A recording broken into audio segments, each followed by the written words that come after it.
How many times? And I mean, catch yourself, my happy. Huh? How many times? And I mean, catch yourself, men see you. They say, well, him seems mean, Giants. I didn't know him, Miss Auntie. So, Paminku one and some wedding. And I'm a say, but some worry, so so bad day, and you must say, okay, I will meet me. One jam, I see. From Pure the judge, your church, okay, today. You see, Pure. Then I saw a pound and that's and 1 pound.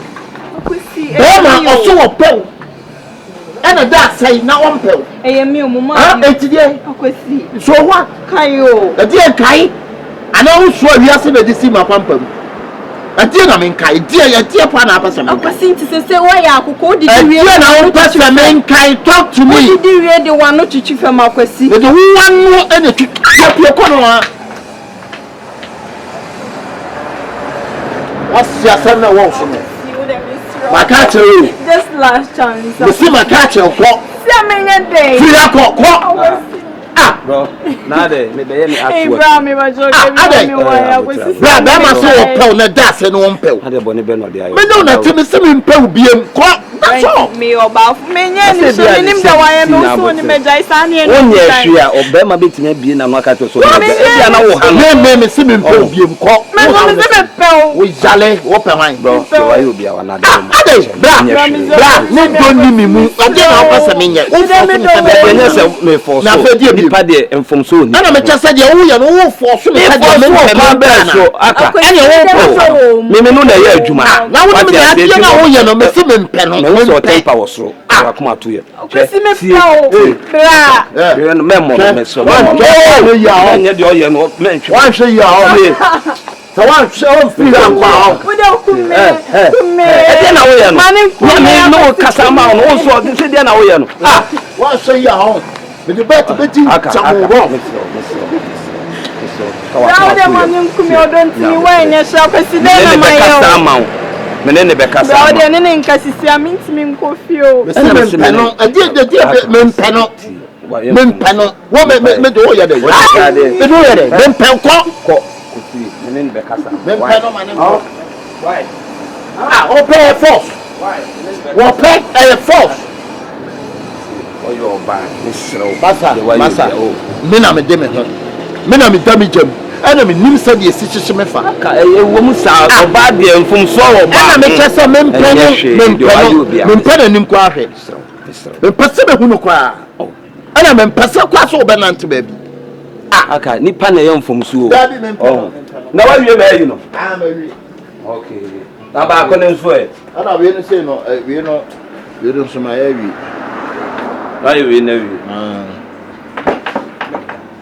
ana medical no so na wi we medical e Saturday no so am say ye ma me nkomma no na ye ni nyina so wadaruma bo ni nyina bo ma no o wa ye kama pa sina na me pem me di koma obi so mo nyema mo koye ne basa wo sanu adwuma de aka me hu say kura na me me so wadaruma ye na ye Saturday no ma me wa okay so ma de ya no mo ho ahomete ya no anya abotre oba wo mpa oba men pretend say wo don be ma wo mpa oba wo pretend say wo don no na wo nya be ma sebe wo mpa oba ma ni hu say wo mpa no wo na last na the long last no wa ma me kan kire wo say wo ade na wan kan ten say wo mpa no men mpa no that's all men mpa ni mboni impie yi ayi ekufu ado de enma me so di kan yo no anse yo no mame o why ade pa me so sa for ne de ye ni nyina mame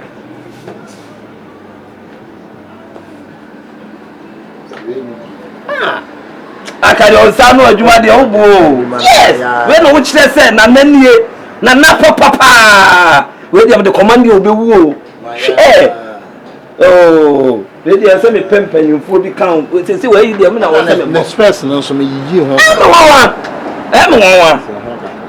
yes what you say adwuma no why act na che oh fine why are there pa o mu nyina me ko ye present amomo okay oh why are there ma there udidi o ma chi say a e bia benya problem what's for musa sister o hen so e dey na ha me enye easy. So probi na wo yo san enye easy. And na feelings na me wom si say enye bi na wo mu nti e say wo temase. Enye easy. She. Nje say wo do akodi ni mu anya sa. Se me ni we jai. Wo ne me jai say. Ade nti na e say akosi entwie me sa. Wo de ka wakoma to yem. Ase me wa ha. E na wo ha wo ho sa. Ya me nye bi da say me mefa bema na me meti me sika ama no. Ba me nim say wo ye bema me no ti na me say me do nti no. Me wakache me say woni bia me ti me botom sika na me de ama wo. Nti de na aba nti woni megyae. Woni me bi. Ka wakoma to yem. Wate? Ah, me pese me de ne fa kwan bi so ba ma ya me dia fa. Woni problem. It's not me say ka wakoma to yem. Mafia no se wono na andwen me ho na se wa mama koma ate a me pese me mafia no. Nti si ano de na wo pese me nyama. Ka chere. Dan so na obetimi aya ma me. Ka chere me na se hwini wa me ntumi nye. Do bibia me tumi aya ma. Woni cheni pa le hu hia do. Wono. Woni ajibia me aya ma. Dia na ni china ne boga.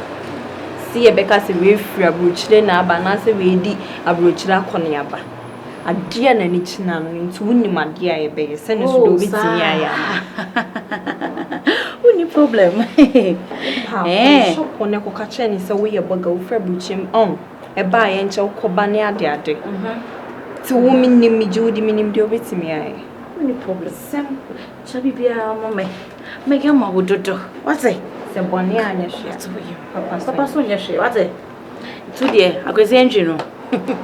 Me mafia no rough. Do it him. There, don't worry. Mati. Good afternoon. Yeah, me pacho mini pencil art ni na kasara. Oh, okay. Well, me feel brochi ba in che. Na mate say wo ya de pa wo pencil art home. It's me papa say wo be drawing me come na che say me de idea. Yeah. Okay. Na mu location e wo hefa. Hey, agbogbaton. Yeah, rade. Okay, intino woni me be. So when to me kra ehu me na e be na chna. Online no. Na che se maba ho na yasoto nyama why. Okay. Thank you very much. Okay. Into have a nice day, why? Okay.